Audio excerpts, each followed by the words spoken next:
genel izleyici için uygundur.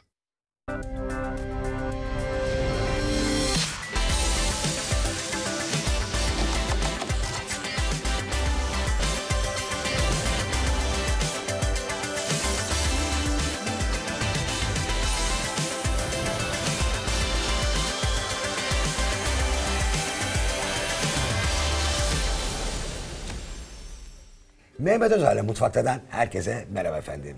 Öncelikle hepinize hayırlı Ramazanlar diliyorum.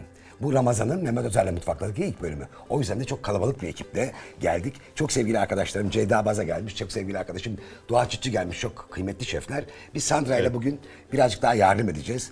Onların sizler için ve bizler için hazırladığı harika bir iftar menüsünü göreceğiz.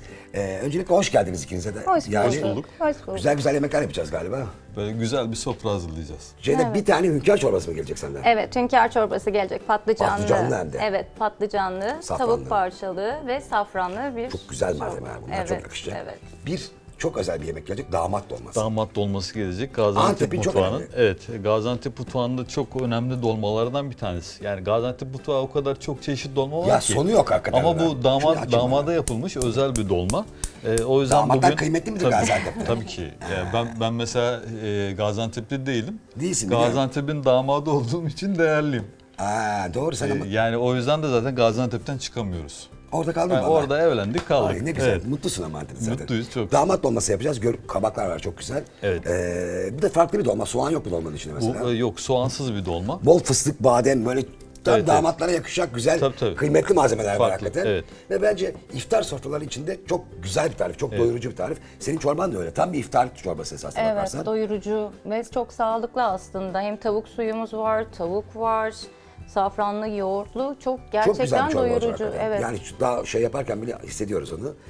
Bir de sen tatlı yapacaksın ama tatlı hafif olacak galiba. Evet, tatlımız çok hafif olacak. Evet, yani içinde şeker var ama çok az miktarda şeker kullanıyoruz. Çünkü pekmezle bağlıyoruz. Pekmezle bağlayacağız. Evet, Çok güzel. Pekmezle Bu da tam bağlayacağız. iftarlık bir tatlı esasında. Yani Evet. pekmeziyle, ceviziyle, meviziyle Evet, güzel yani bir böyle iftar tatlısı saray olacak. ve Antep mutfağını biraz Bir karıştırdık. de kış iklimde. aylarına yakışır bir tatlı. Kesinlikle. Tabii. Çok Tabii. güzel. Yani o zaman istiyorsanız hiç vakit kaybetmeyelim. Hemen başlayalım. Damat dolmasından başlayalım. Fırında pişecek çünkü. Tabii. Sen istiyorsan biraz şuraya alalım Ceyda. Olur.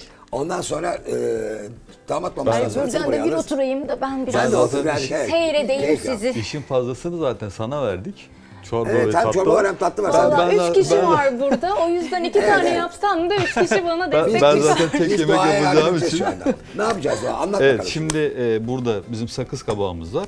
Kabaklarımızı zaten daha önceden oyduk. Oyduk, tamam. Hazır burada. Bir tanesini yine Oyarız oyulmasını yine, göstereceğiz. evet. Burada duruyor o da. Burada yine orta yağlı bir kuzu kıymamız Tamam. var. Bu yemeğin ismi aslında damat dolması, diğer ismi de kuzu içli kabak dolması. Kuzu içli kabak Evet, dolması. en Ha. büyük özelliği dediğin gibi senin de abi içinde soğan olmaması. Bir de çok Soğansız bol güzel bu tabii. fıstıklar mıstıklar Evet, çok güzel içinde gözüküyor. pirinç var, işte Antep fıstığı var, badem var, baharatlar var. Bir de bizim aspir dediğimiz safran yerine kullandığımız baharatımız var. Çok yemekte kullanılıyor Gaziantep'te aspir. Evet. Aspir değil mi? Yani Aspir evet. bayağı yemekte aspir Yani görüyoruz. işte çorbalarda kullanıyoruz, yemeklerde kullanıyoruz, tatlılarda kullanıyoruz. Kullanım alanı epey bir fazla. Şimdi ben eş zamanlı hem bunu Bir yapayım şey hem de söyleyeyim. İstiyorsan şey yapalım mı? Bunu anlatayım. Pirinçleri biz önceden birazcık haşladık. Tabii, Hafif haşladık. diri şey olacak şekilde, kalacak şekilde, ağza gelecek şekilde. Kıymanın da kavrulması lazım galiba. Pişmiş. Tabii. Hem Sen şimdi- istiyorsan kıymayı kavur birazcık şeyde. evet.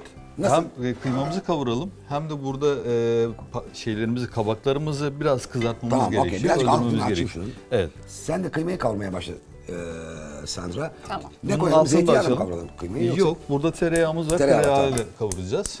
çok Alalım Buyurun. onu. Bu bayağı kalori bombası olacak Ceyda. Vallahi Ne diyorsun? çok iyiymiş Kulağa çok hoş yani. geliyor. Kıymamız. Meşhur yemeğini yapıyor. Doğa bize Gaziantep'ten Aslında önden geldi. her şeyini pişirip doldurup sonra fırına mı atacağız? Evet, fırına Aynen. atacağız. Aslında yarı pişmiş oluyor.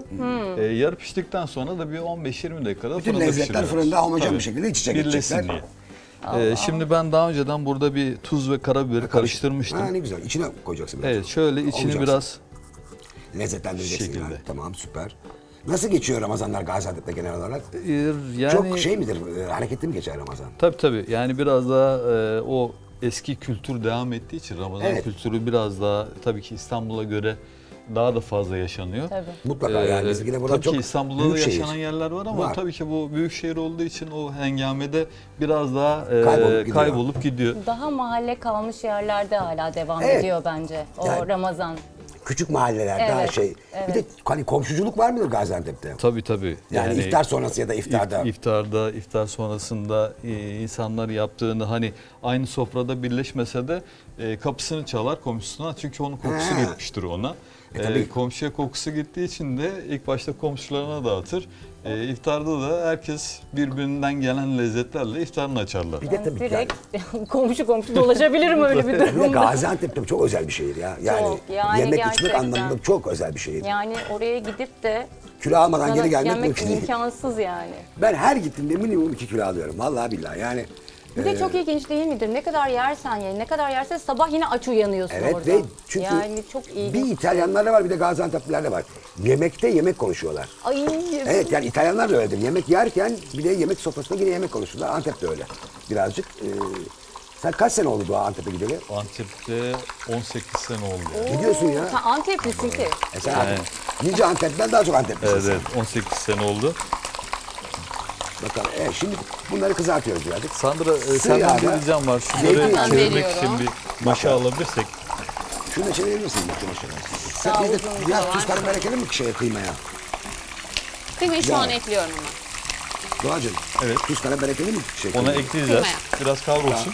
Bir tane de şey çıkartayım ben bundan dolmanın bütün iç malzemesi karıştırmak için. Olur. Bir cam kasesi çıkartayım. Ben ne yapayım? Oturayım Sen mı? şimdilik otur. Seni İyi. çok çalışacağız. Ben birazdan Ay, çok çalışacağım. dinleneyim ben. Ceyda dinlensin. Bak ne güzel gözüküyorsun.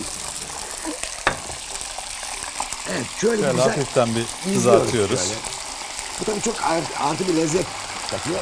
Bir de şunu da söyleyelim.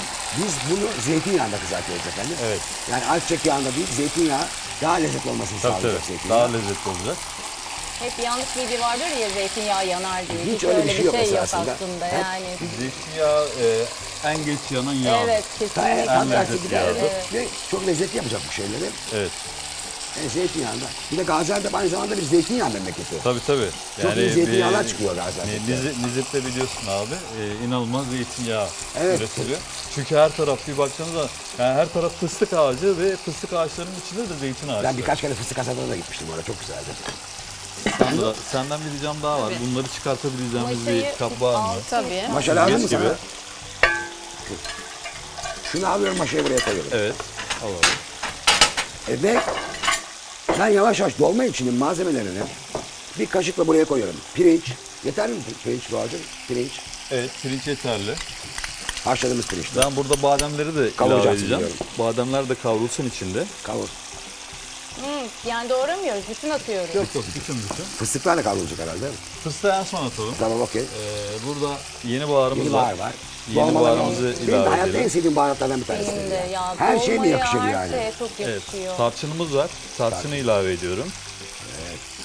Bayağı bir Osmanlı lezzetleri de var bunun Evet, içinde evet. yani. Neden soğan koymuyoruz? Mesela soğan da çok keyifli olmaz mıydı bunun içine? Orijinalinde yokmuş ama bunun. Yani dediğim gibi Gaziantep'te o kadar dolma çeşidi var ki. Yani soğan Onu da soğansız yapalım dedik. Mesela enteresan bir şekilde biliyorsun Gaziantep lahmacun da soğansız sarımsaklıdır. Evet. Değil mi? Şimdi mesela tam zamanı Gaziantep'te 3 çeşit lahmacun yapılır. Biri ayvalı lahmacun, birisi cevizli soğanlı, nar ekşili ekşili, bir de. nar pekmezli lahmacun. Diğeri de taze sarımsak zamanı olduğu için taze sarımsaklı. O taze sarımsak da dünyanın Mesela yazında lezzetli şeylerinden. yazında bilinenin aksine içinde sarımsak olmaz.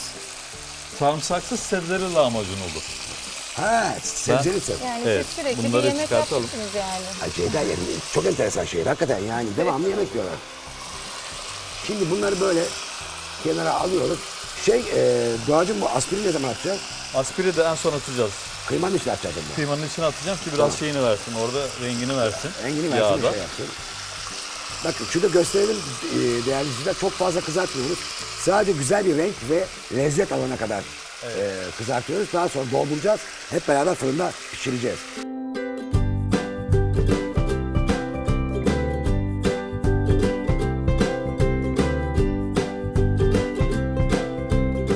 Evet Doğacığım son lezzet dokunuşlarını Evet. yap artık. Abi aspirimizi ilave edelim. Tamam.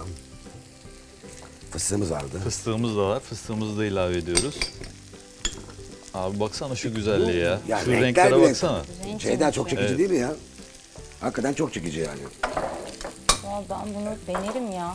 Bir Bu iftar çok şeyinde, güzel bir iftar davetinde tabağı. yaparım Yeni yani. yeni damatlara yapalım, gönderelim yesin. Yeni Damat damatlara. bulalım o zaman. Damat da bulmak lazım değil mi? Evet aynen Şimdi öyle. biz burada bütün baharatlarımızı zaten birleştirdik. Şu an hazır. Biz bunu alabiliriz abi. Birazcık soğusun hatta bence. Şunun içine koy. Şöyle Ben karıştırayım. aktaralım. Oh, Evet. Oh, Çok nasıl kokuyor biliyor iyi. musun ama ya? Kokuyor. Buradan buram buram. Evet. Bunu abi, evde onu pişirir ve bütün karıştıralım. yan komşular gayet şey bir Kimseye şekilde iftarı vermem bekleyecek. Karıştırıyorum. Evet, karıştıralım onu.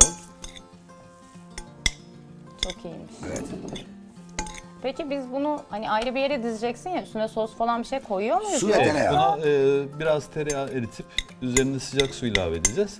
Dediğim gibi zaten bunlar yarım pişmiş. Yarım piştiği için bir 160 derece fırında üstünü yağlı kağıtla kapatıyoruz. Ve kendi buharı 15-20 dakika şeyle kendi şimdi. buharında pişecek. Çok iyi. Evet, Yani bunu- renginin de fazla kaybolmasını istemiyoruz. Bunu veriyorum sana. Tamam, bu hazır. Bunumuz da burada. Hemen bir tatlı kaşığı alabilir miyim? Tabii ki. Doldurmak için. Tatlı kaşığı burada. Olur mu? Evet, olur. Tamam. Hemen Şimdi ben şöyle Sandra'nın olduğu ben yere tereyağı getiriyorum. eriteyim birazcık. Nasıl? Tereyağı eriteyim mi? En ben? son Olur, mu eritelim şey? abi. Eriteyim. Bu tereyağı eritiyorum. Şurada.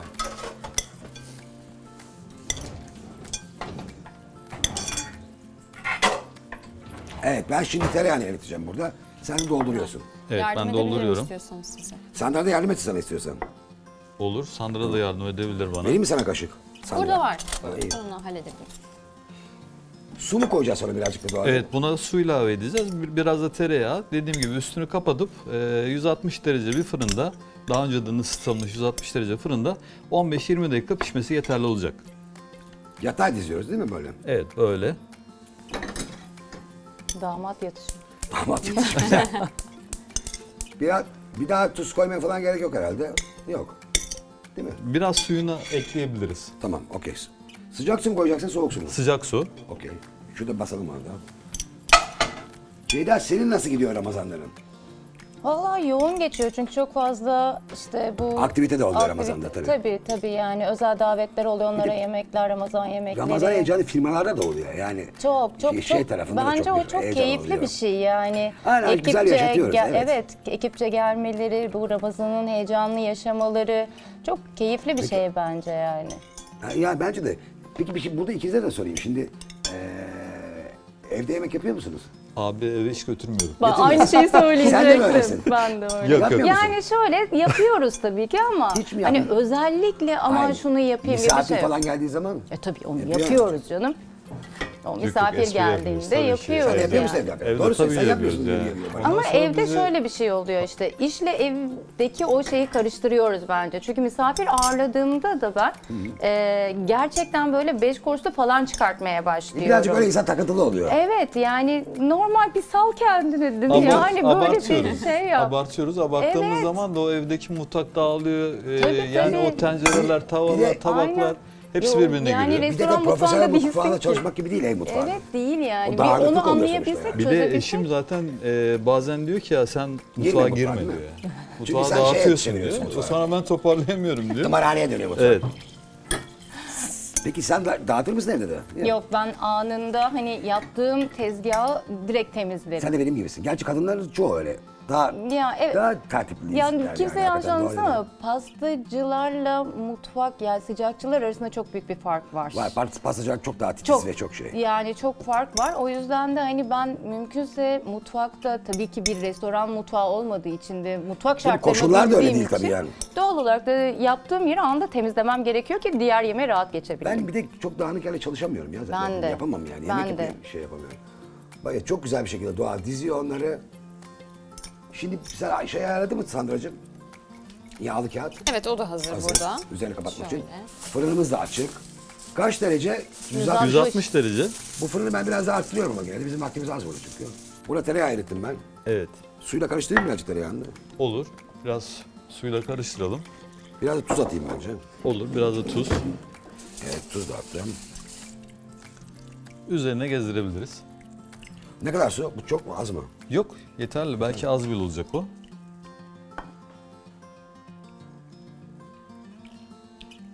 Hepsini verelim. Verdim hepsini. Evet. Sandra şimdi bunu kapatıyoruz. kapatıp fırına atacağız. Fırına atıyoruz. Ya bir de ekstra sossuz olması çok güzel. O tabağa girdiğinde o içindeki renkler falan Tabii, çok tabii. güzel gözükecek Ya ya. bir şey Bir de söyleyeceğim. Bu askeri çok, de ona bir ayrıyeten Evet. bir renk verecek. Aynen. çok güzel bir tarif. hakikaten. Yani hakikaten çok güzel bir tarif. Ve biz şimdi bunu fırına atacağız. Sonra doğayı birazcık dinlenmeye şu sandalyeye alacağız. Ya Seni ben çok çok- gördüm. Benim işim Ben bitti. rahattım. Ben Seni çok gördüm.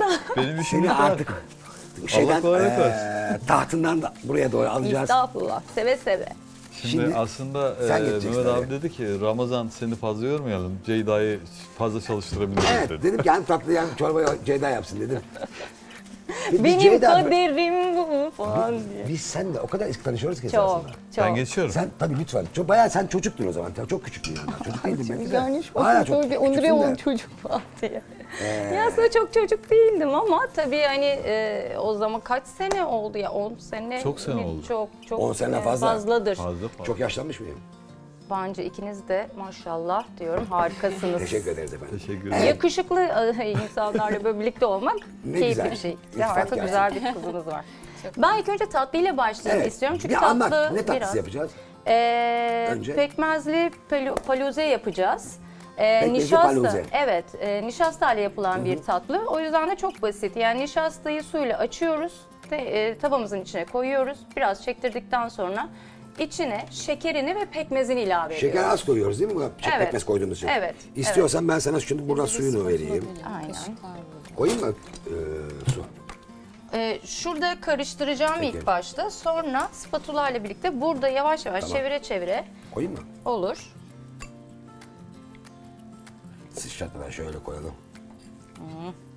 Nişasta ne kadar büyüleyici bir şey değil mi? Ne çabuk koyulaşıyor. Nasıl bir kıvam Bence sağlayıcı en bir güzel şey. şey ya. Harika bir şey. Bir de nişasta eğer yani buğday nişastası değilse gluten de yok. Şimdi çoğu insan gluten yemiyor ya. Bir şey var. Yani o Biraz bakımdan daha gluten de alayım mı? bence şey avantajlı bir şey. Bir çeşit pelte gibi bir şey olacak galiba. Evet, değil mi evet, Ceylan? evet. Ya bunu isterlerse hani şey de var, güllabiye helvası vardır Doğa. Çok, Evet. sen de çok iyi bilirsin. Evet. Aynı şekilde yapıp yalnız içine gül suyu, fıstık ve gül yapraklarıyla Ve da de- Bir de sunabiliyoruz. nişasta çok sonradan mutfağımıza giren Evet, bir doğru, ürün. doğru. Evet. Ama çok Ama iş çok kolaylaştıran kullanmışız. bir şey. Bir de çok kolaylaştırıyor. Hep böyle yapıyoruz, kullanıyoruz. Mesela nişe helvası diyoruz Gaziantep'te. İlk Nişasta. gittiğimde dedim ki nişe helvası, o nişasta dedim. Dediler ki evet. Evet, Yani tabii. işte pekmezle nişastayı karıştırıyorsun. Yağla kavuruyorsun onu. Yani un helvasının nişastayla Aynen, yapılmış nişastayla cinsi yapılmış gibi bir şey. formatı. Evet. Şimdi bunu hiç yağ koymuyorsun değil mi sen buraya? Hayır, hiç Sıfır yağ. koymuyorum. Bir pelte gibi bir şey yapıyoruz Pelte yani. gibi Yani bir bir şey çeşit yapıyorum. lokumun şey halini yapıyoruz. Evet. Şekeri sonra katacaksın. Evet, biraz hafif katılaştıktan Tamam, sonra çok katıyorsun. hafif. Şunu kaldırıyorum ben. Hemen zaten katılaşıyor. Biraz altını Suyu da kısalım. kaldırıyorum. Altını kısabilir misiniz? Tabii ki. Altını da kısalım birazcık. Evet, çok Biraz çabuk da katılaşıyor. sağ. hakikaten. Evet. Gerekirse belki su katarım birazcık. Hı hı. Lazım Şekeri alabilir miyim şimdi? Tabii ki. Ay ne güzelmiş bu. Onu alabilirim, bunu alabilirim. Evet bak burada Çok keyifli çok bu güzel ya. sana yardım ediyoruz. Rahat burada yemek pişirmek. Ama 4 yemekte yaparmışım ben burada. Tabii canım burada sizi yormuyoruz biz vallahi. Evet şöyle çok güzel bir tarif hazırlıyoruz. Biz bugün iftar tarifleri hazırlıyoruz efendim. Bugün sevgili Doğa Çitçi, sevgili Ceyda Baz'a geldi. Bize ve size harika iftar menüleri hazırlıyorlar. Şimdi bunu kaçırmamak istiyorsanız size bir küçük bir sosyal medya hatırlatması yapayım. Instagram, Facebook, Mehmet Özer ile Mutfak'ta. Kaçırdığınız bölümler, detaylı tarifler nerede? nowtv.com.tr'de efendim. Evet. Şimdi Ben pekmezi de alabilir miyim? Tabii ki. Yavaş yavaş pekmezi de ilave edeceğim. koyuyorum. Evet. Hem rengini hem tadını. Ay ne güzel. Çok yakışır. Bir de pekmez de çok özel bir şey ya. Tabii ki. Yeter. İnanılmaz bir Yeter ürün mi? abi. Çok özel Yani bir o tat yani şirenin pekmez. çıkartılması, yapılması inanılmaz emek gerektiren işler. Onları da ben hani böyle birebir çocukluğumdan beri işin içinde olduğum için Evet. gidip gezdiğimiz, gördüğümüz zaman işte ben aslen Elazığlıyım. Bizde de üzüm Tabii çok Elazığ, tabii. meşhur. Üzüm Memleketi meşhur, tam. tabii üzüm meşhur olduğu için orada da işte biz bu şire yapımını falan hakikaten çocukken Gördüm çok severdim. hepsi. Bir de bunu ben soğukken severdim. Hani o bulamaç deriz biz ona. Ben de bayılırım. Bulamaç Bayılırım. olup işte o orcikleri batırırlar. Orcik dedim sucuk. O orcikleri batırırlar, Ha, çıkartırlar. Orcik dediğin sucuk mu? Cevizli sucuk. Ceviz orcik. tatlı sucuk yani. Elazığ'da Ha. o orcik. Gaziantep'te sucuk ama. Evet. Biz de sucuklayabiliriz tabii. O soğuduktan sonra üstüne yani o şire soğuduktan sonra batırdıkları üstüne ceviz soğuk bir Tam bir şekilde. kalori bombası diyebilirim ama yalnız. Ramazan'da Yani da onu bu yedikten yapılmaz ama. sonra bir 10 kilometre koş bence zaten yani. İşte yemek yaparken yemek konuşuyoruz. Bak yine konuşuyoruz ama bizim programımız yemek programı. O yüzden mecburen Ama konuşuyoruz. yani yemek işte insanları sosyalleştiriyor. Aynen. Evet. Bir sofrada buluşturuyor. İnanılmaz bir şey ya. Evet, aynen öyle. Yemek yapmak, yemek yemek, aynı sofrada Yani olmak, çok büyük keyif. paylaşmak. Çok büyük Evet. keyif. İyi ki ben hep dua ediyorum, çok şükrediyorum. İyi ki yemek pişiriyorum diye yani. Ve iyi evet. ki birilerine İyi- yedirebiliyorum iyi ki diye. aşçıyız. Yani o çok özel bir şey, birine bir şey yedirebilmek.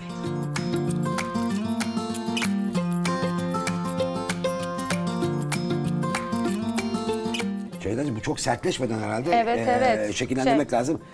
Doğacığım bence fazla oturdu. Çok oturdu evet. Vallahi çok oturdu. Hadi gel. Hadi gel Tamam, bakalım hemen şekillendirmeye. yardımcı olalım. Ay ne keyifli böyle teslim. Bir gösterelim ama nasıl şekillendirildiğini de görsünler sonra biz çorbaya başlarız olur mu? Ceyda burada sizi çalıştırıyor. Oradan beni çağırıyor. Ben şimdi mesela avuç falan doğrayacağım herhalde biraz sonra. Değil mi? Evet. Öyle görevlerim var evet. Görüyorum Neyse burada. peki hadi Ramazan. Şefim Sıkıntı sen yok. bir şekillendirirsin. Ramazan demek imece demek. Birlikte Evet, çalışmak tabii demek. ki. Bakalım nasıl yapacak bakayım. Şöyle hemen kaşıkla çekiyoruz bunu. Ben cevizi doğrayayım o sırada istersen. Ceviz buydu lan.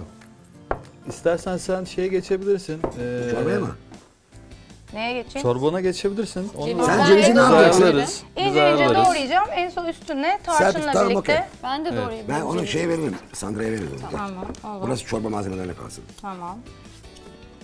Al Sandra'cığım sen bunları. Aldım. Bak çok güzel gözüküyor. Ya aslında un helvasının da... Bayağı un helvası gibi. Tabii tabii. Bir şey soracağım sana. Mesela un helvasını da ben bazen pekmezle yapıyorum. Çok güzel oluyor o da. Ya sadece Ya, şeker katmayarak. evet. O da güzel oluyor. Evet. Peki bir şey söyleyeceğim sana. Bunu ılık mı yenmeli, sıcak mı yenmeli, soğuk mu yenmeli? Soğuk. Soğuk yenmeli. Soğuk yenmeli. Yani bunu iftardan önce yapacaklar. Evet, Birazcık evet, dolapta bekletecekler. evet, İftar saatinde evet. sofraya çıkaracaklar. Aslında eskiden tatlıların hepsi zaten şeyle oluyor. Pekmezle oluyor. Evet tabii çok. Pekmezle yapıyoruz yani. Şeker yok ki. Tabii. Olmayan şekerli yapamadığımıza göre. Evet bak. Çok güzel. Yani Evet. eğer böyle zorlanırlarsa dondurma kaşığıyla falan da direkt Bence rahatlıkla evde dondurma kaşığıyla çok rahat yaparlar. Evet, dondurma Arada ıslatmak kaşığıyla lazım direkt. belki. Şimdi gelelim biz çorbamıza efendim. Evet. Şuradan bir tencere getireyim ben. Tamam, bıçakla.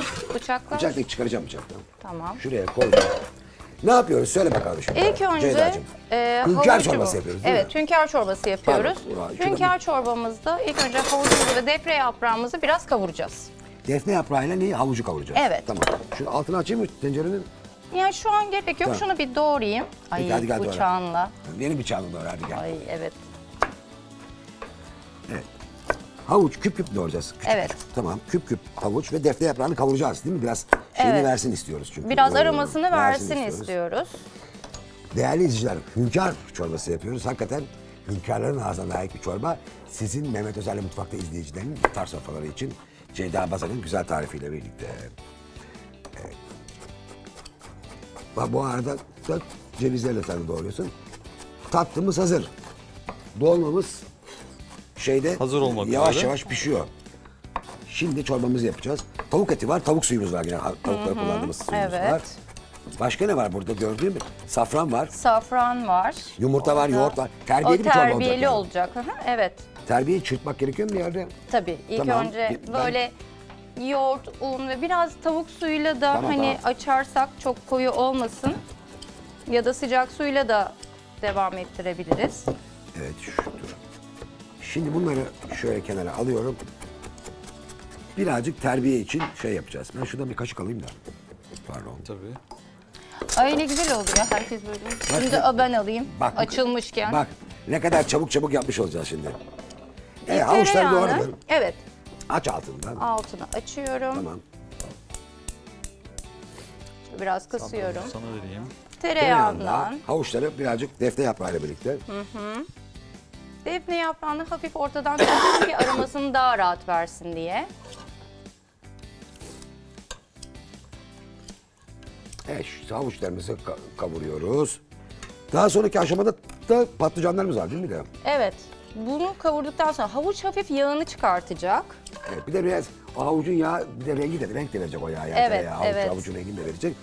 Tabii köz patlıcan dünyanın en güzel şeylerinden biri olduğu için de çorbaya mükemmel bir lezzet katacak değil mi? Yani insanlar ilk başta şey oluyor, ya patlıcanlı çorba nasıl olur acaba diye ama Ben sırf köz patlıcanlı çorba da çok severim. Yani sırf köz patlıcan çorba. evet, Bayılırım yani. o aroması, tütsü Yani biraz tadı. sütle veya kremayla çok Evet. muhteşem bir şeydir yani. Şöyle defne Evet, yaprağını evet, Ne alayım kadar mı? ilginç bir şey. Patlıcan da bizim mutfağımıza çok sonradan Tabii, Amerika'nın giriyor ve keşfinden sonra geliyor Şu sonuçta. an bizim yaptığımız yemekler, Bütün yemekler tatlılar, ya, kullandığımız patlıcanı bizim kadar kullanan kimse yok. Tamam ama Doğacığım domates de öyle keza Ne işte. kadar Domates üreticiyiz. salçası, salça var yani. Şeyde yemekte. mutfakta demek ki çok iyiyiz yani. Çok marifetliyiz. Evet çok marifetli. Hakikaten çok marifetli. Doğru söylüyorsun.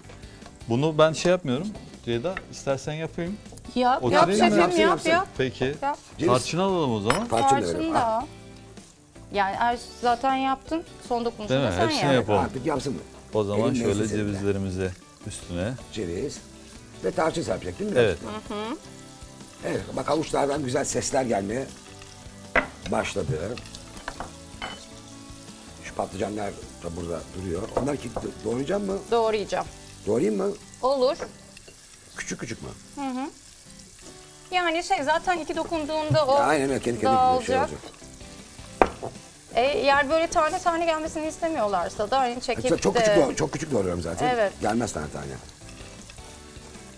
Evet şöyle küçük. Güzel püre gibi oldu zaten çok güzel. Evet. Şimdi şuradan defne biraz da yaprağımı çıkartıyorum. Çıkartıyorsun. Bu ara değerli izleyiciler defne yaprağını unutmayın sonra acılaşmaya başlar defne yaprağı. Dikkatli bir malzeme. O da çok önemli bir ürün ha. Çok. Saygı duruşuna geçiyor. Evet ama işte Defne kıvamında yaprağı kullanırsan duyunca olur. Yoksa 5 milyon yıl önceye gidiyoruz. Bu taşlar arada yapmışlar. her şey zeytin yapmışlar. yaprağı da çok güzel oluyor. Zeytin yaprağı da güzel. güzel oluyor. Ama işte bunlar biraz dikkatli kullanıp acılaştırmamak lazım Tabii. yemeği de. Şimdi... İstiyor musun? Evet, istiyorum. Aldım. Koyuyorum hatta istiyorsan. Çok teşekkür ederim.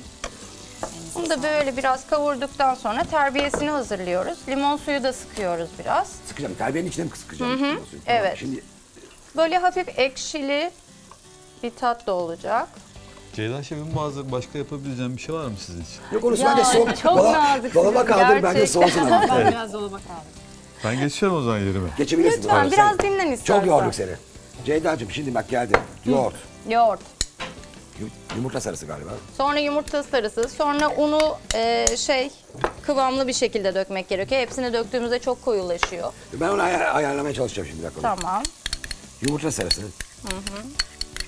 Daha Limon şey suyu. alabilir miyiz? Değil mi? Tamam mı? Tabii. Evet. İyice çırpıyoruz onu. Limon suyu. Ne kadar limon suyu? Şöyle, Yani böyle bir iki damla. Evet. Ya bu da 4-5 damla gibi bir evet, şey 4-5 oldu. damla gibi bir şey oldu biraz. Tuz koyuyor muyuz? Evet. Şöyle şuradan biraz da tuz. Karabiber ister misin? İsterim. Biraz da karabiber koydum. Ben şimdi bunu çırpma telini çırpacağım güzelce. Şimdi az bir un var burada. Evet. Safranla toz kırmızı biberi de içine atacağız. Çok koymuyorum buna. Evet evet, kıvamlı Çünkü olması zaten çok da su yeterli. koymayacağım. Safranın rengine baksana abi. Muhteşem ya. Muhteşem. Of. Of of of. Tam bir hünkâr çorbası oldu. Zafran da geldi. Biraz kırmızı toz biber var galiba. Aynen. Evet. Yeter bu da zaten bence. Bu kadar çorbaya. Şimdi çırpıyorum artık bunları. Evet. Limon var, yumurta var, un var. Biraz safran tavuk var. suyla ya da sıcak Açacağım. suyla açabilirsin. O Birazcık tavuk su verir suyunu misin, tavuk çünkü suyunu? ben kullanacağım. Koyabilirsin. Şurada didiklenmiş daha Tavuklar önceden var, bir tamam. göğsümüzü Yeter şimdi. Şunu didikledik. ben bir açayım ince. Biraz da çünkü bunu temperlemek lazım. Yani dereceden ayarlamak lazım. Terbiyesini Aynen. yaparken. Sen suyunu koyarsın. Su ısınınca bunu birazcık koyarız. Birleştiririz ve sonra çorbayı da birleştiririz. Bu arada senin dolmalardan ben sana nefis kokular geliyor Evet, fırından. kokular gelmeye başladı. Buraya doğru böyle misler gibi kokular geliyor Doğacığım. Ellerine sağlık senin de. Şimdi yarım kalan tavuk suyunu da alabilir miyim? Tabii ki. Koyuyorum. Lütfen. Biraz da normal su koyalım mı? Lütfen. Biraz kettle'dan su koyabilir miyiz? Tamam.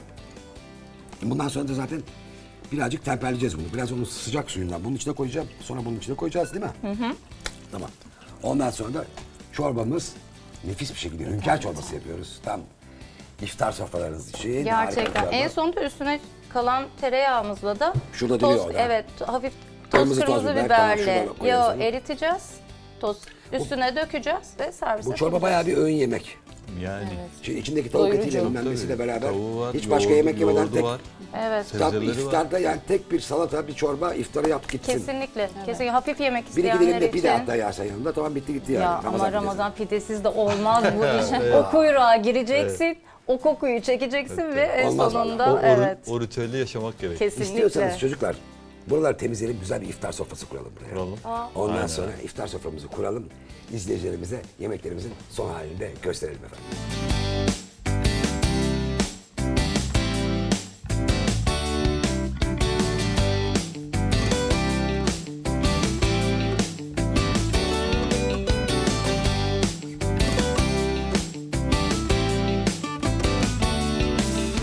Sevgili Ceyda ve sevgili Doğa, bize muhteşem bir iftar menüsü hazırladınız. Yani Mehmet Özel'le Mutfakta izleyicileri bugün çok şanslıydı.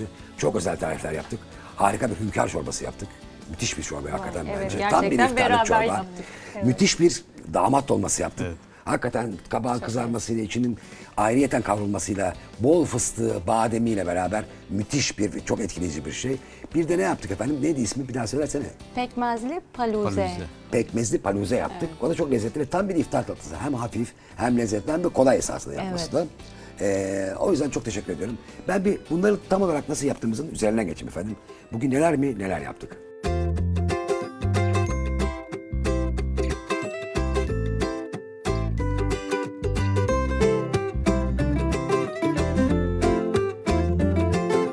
Hünkâr çorbası için bir çorba tenceresinin içine biraz tereyağı alıyoruz. Küçük doğradığımız havuçları içine atıyoruz. Defne yaprağını koyuyoruz ve birazcık kavuruyoruz. Daha sonra defne yaprağını çıkartıyoruz. İçine közlediğimiz patlıcanları küçük doğrayarak ilave ediyoruz. Didiklediğimiz tavuk etlerini de koyuyoruz. Üzerine tavuk suyu ekliyoruz ve birazcık da sıcak su ekliyoruz. Ayrı bir yerde terbiyesi için yoğurt, yumurta sarısı, limon suyu, tuz, karabiber, biraz un, birazcık safran, bir tatlı kaşığı kırmızı toz biber ve tavuk suyunu güzelce çırpıyoruz. Daha sonra iki ısıyı dengeleyerek birbirlerine karıştırıyoruz. Güzelce homojen bir hale gelmesini sağlıyoruz. En son üzerine kızdırdığımız tereyağı ve kırmızı tatlı toz biberle birlikte servis yapıyoruz. Damat dolması için kabaklarımızın içini güzelce oyuyoruz. Tuz ve karabiberle elimizle birlikte lezzetlendiriyoruz. Birazcık zeytinyağının içinde arkalı önlü güzel bir altın rengi olana kadar kızartıp kenarda bekletiyoruz. İç harcı için tereyağını tavaya alıyoruz. Üzerine kuzu kıyma ilave ediyoruz. Güzelce kavurmaya başlıyoruz. Birazcık kavurduktan sonra badem içi koyuyoruz, onu da kavuruyoruz. Daha sonra kuru baharatları olan yeni bahar ve tarçın ilave ediyoruz ve karabiber ilave ediyoruz. Tuzla lezzetlendiriyoruz. En son içine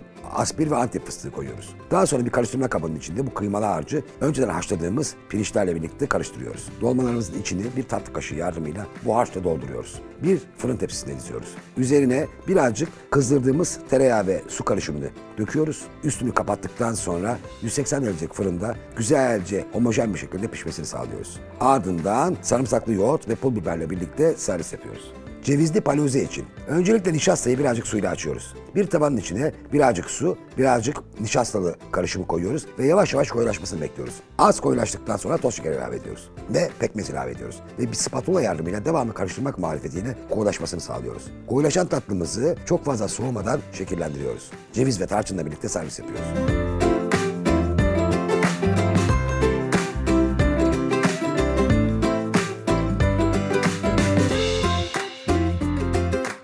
Efendim yavaş yavaş da süremizin sonuna geldik. Nasıl geçti? Vallahi ne güzel, iki tane çok sevdiğim dostu gördüm. İyi ki geldiniz. Tekrar ayaklarınıza sağlık. İyi ki Geldiniz. çağırdınız. Değil mi Sandra? İnşallah yine gelirsiniz. Yine buluşuruz buralarda. İnşallah. Fakat maalesef programın süresini bitirdik. Ben bütün izleyicilerimize hayırlı Ramazanlar diliyorum efendim. Ama şimdilik hoşça kalın.